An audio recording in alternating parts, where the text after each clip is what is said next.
Allora, correttezza commerciale, correttezza anche da parte del consumatore, dicevamo tra parentesi fuori onda, una persona che compra un bene o un servizio non dovrebbe usarlo e poi restituirlo, vero? Questa è una...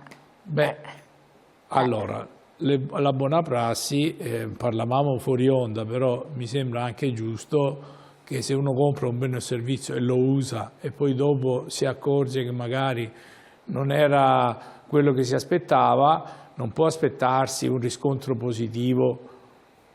Nella maggior parte delle volte non si aspetti un riscontro positivo. Il bene deve essere riconsegnato nella scatola originale senza, non utilizzato, in modo da poter dire, beh, vabbè, io non l'ho toccato, adesso posso anche reclamare un recesso. Mentre invece per quanto riguarda i servizi è diverso, perché nel servizio in genere sono le modalità contrattuali quelle che non sono, cioè il servizio non è che lo acquisisco nel momento in cui lo compro, certo. Magari lo acquisisco come l'energia dopo un mese, come la telefonia dopo 15 giorni e quindi c'è anche come dire, un tempo utile per potersi rendere conto se uno è stato preso da un momento di entusiasmo, e succede anche che magari ci siano, io adesso ho ricevuto una telefonata mentre arrivavo da voi, no, dice ha detto, cosa ha detto? Non mi ricordo neanche, insomma ha detto legge regionale per i bagni, per restauro bagni, legge regionale restauro bagni. C'è già questa modalità che è poco corretta, perché restaurare il bagno, no? Dicono legge regionale, uno sente legge regionale per avere degli sgravi, per avere gli sgravi eccetera, e poi dopo incorre in quelle bufalone che io chiamo bufale, ma poi dopo in quelle disgrazie molte volte ci è successo già nell'anno precedente di persone che hanno avuto delle brutte sorprese da sedicenti aziende che magari proponevano restauri a pochi soldi, rifacimento della vasca da bagno al posto della doccia e viceversa, e poi si sono trovati abbandonati in mezzo al mare e non avevano neanche un riferimento per poter cercare di farsi ritornare indietro i soldi che avevano dato come anticipo. Ecco, quando per favore acquistate un bene, cercate nel metodo di pagamento di tutelarvi, perché il metodo di pagamento secondo me è come dire, l'ultimo miglio, l'estrema ratio per poter dire, beh, blocca il pagamento al famoso gestore che se ne occupa, perché sarà quel gestore là a restituirmi i soldi e non più l'azienda. Volevo chiedere una cosa, quando viceversa il bene non arriva? Ecco, in questo caso qui, quando il bene non arriva e succede, verifichiamo innanzitutto che è il venditore, e questo lo dico perché se non so chi è il venditore, eccetera. Se compro da Amazon e il bene non arriva, ho Amazon come riferimento. Se eBay o che cos'altro, quelli famosi intermediari. Quando non c'è un intermediario, la mia preoccupazione come vostro difensore è quella di capire dove e come avete comprato questa cosa.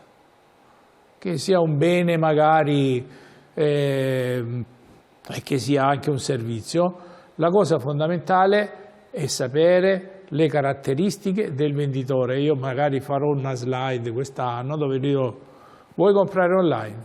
Bene, verifica, siccome non puoi verificarlo fisicamente, perché guarda caso abbiamo visto che nei locali commerciali il diritto di recesso non vale, perché tu ci sei entrato tu, l'hai guardata, l'hai toccata la roba, non te puoi dire dopo, esco fuori, dico, no, mi sono pentito, torno indietro.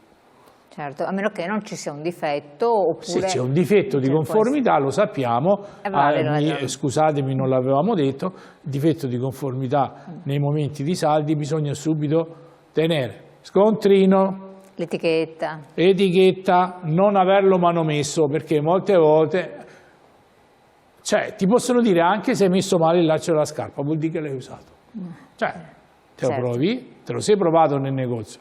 Se esci, poi dopo, non è che ti puoi dire aveva un difetto, non c'era, il laccio era spezzato.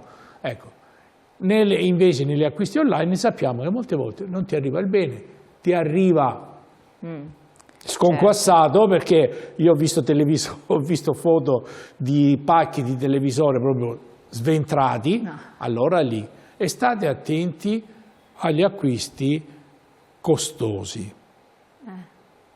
Perché questo?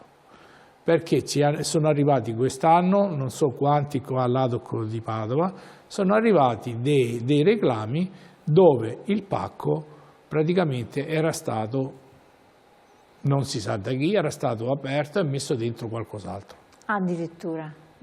Lì rifoderano, non so cosa succede, però qualcosa è certo, che nella catena di distribuzione bisogna andare a capire da chi te l'ha mandato al recettore e poi al veicolo che te l'ha portato là, quindi anche chi te l'ha portato, capire dove è andato l'inghippo. Assolutamente. Però coloro che vendono, ecco qua, come segnalare gli abusi. Segnalano questi abusi?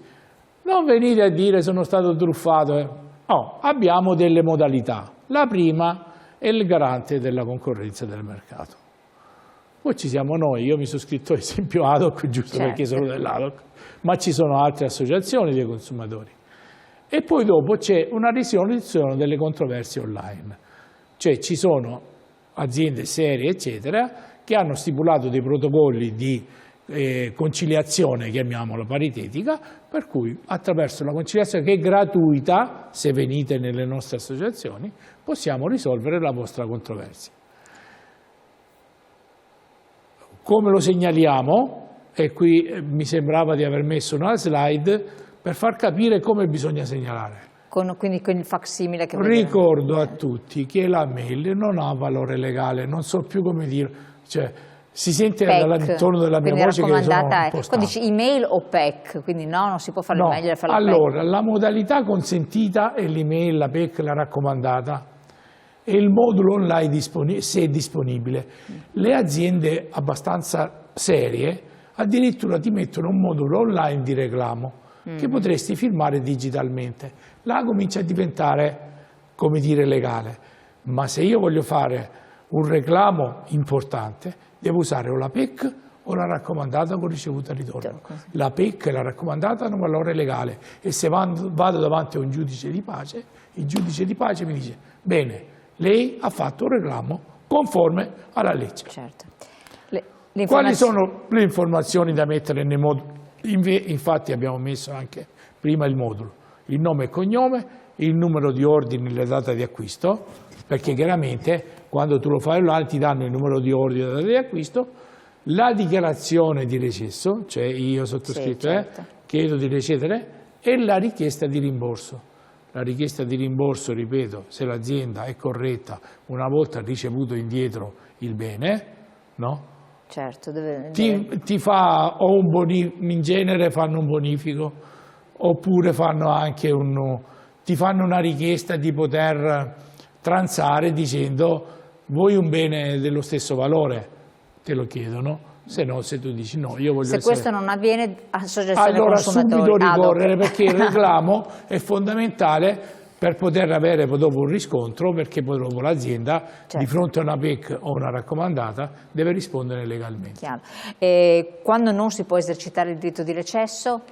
Quando non si può esercitare il diritto di recesso non si può esercitare quando sono scaduti i termini.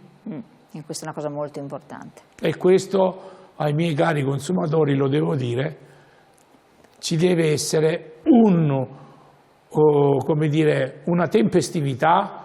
Se non riuscite a farlo da soli, venite prima dei 14 giorni, in modo che, dando a noi la delega come associazione, possiamo intervenire noi direttamente come associazione e quindi bloccare chiaramente la compravendita. È vero che questo è importante, perché può essere interrotto questa cosa, con un'azione, con un intervento, eccetera, si può interrompere. Sì, è la prescrizione, l'interruzione prescrittiva, per cui i 14 giorni sono la condizio sine qua non. Se tu me lo vieni dopo un mese e mezzo, questo mi dice: mi dispiace, è passato il tempo massimo e non può esercitare questo diritto. Ci sono delle problematiche che state riscontrando più frequenti, in cui bisogna porre particolare attenzione? Allora, le problematiche più importanti stanno diventando stranamente stanno ritornando ad essere, no, la famosa, i call center che chiamano. Ancora. Ancora. Ma non c'era stata una normativa? Allora, il che presidente Taurino ne riceve qualcosa dagli 8 ai 14 al giorno. Io le chiedo, c'è stata una normativa che è intervenuta? Bene. Ho scoperto una piccola cosa, non so se è vera, provate. Se sul vostro cellulare viene fuori un numero fisso 049 80 20, preceduto dal più 39, una cosa mi è sorta nel cervello, no? Che quando telefonano da un numero fisso a un numero fisso non c'è bisogno del più 39, no, infatti. Quindi vuol dire che quello sta telefonando dalla Danimarca, dall'Olanda, a me mi telefona dalla Francia, dalla Bulgaria, sì, dalla Francia, dalla Danimarca, quindi, e poi dopo abbiamo le rubriche, ragazzi, cerchiamo qualche telefonata, di non farci prendere da quella curiosità. E di non rispondere. Quindi. Poi dopo un'altra cosa, ecco, questa è importantissima, un'altra cosa che ho scoperto è che quelli che vi telefonano dall'estero vi chiamano, tu non rispondi, ti richiamano dopo 3 secondi, ti richiamano ancora, o 2 o 3 volte. Quindi vuol dire che avete beccato le persone giuste a cui non rispondere. Ecco, quindi bisogna stare estremamente attenti. Ecco, stiamo attenti. Quelle telefoniche stanno diventando il veicolo di nuovo, la zanzara tigre per le nostre malattie infettive. Allora, io Presidente la ringrazio tantissimo, le auguro buon lavoro perché so che c'è un incremento di lavoro. Dovremmo parlare anche, abbiamo visto, quindi ascoltiamo le vostre istanze per quel che riguarda i pacchetti vacanza o le prenotazioni per le vacanze, degli appartamenti eccetera che non sono andati a buon fine, perché qua si apre un'altra parentesi, un altro periodo, ma lo faremo prossimamente.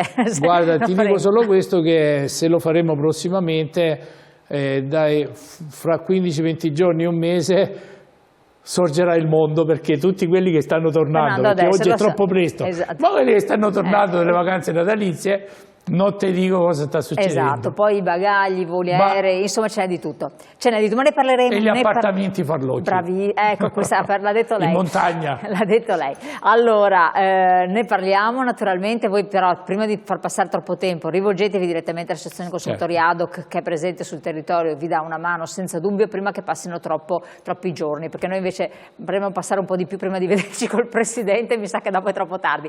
Grazie ancora a lei, grazie a voi di averci seguito e ci vediamo presto. Grazie.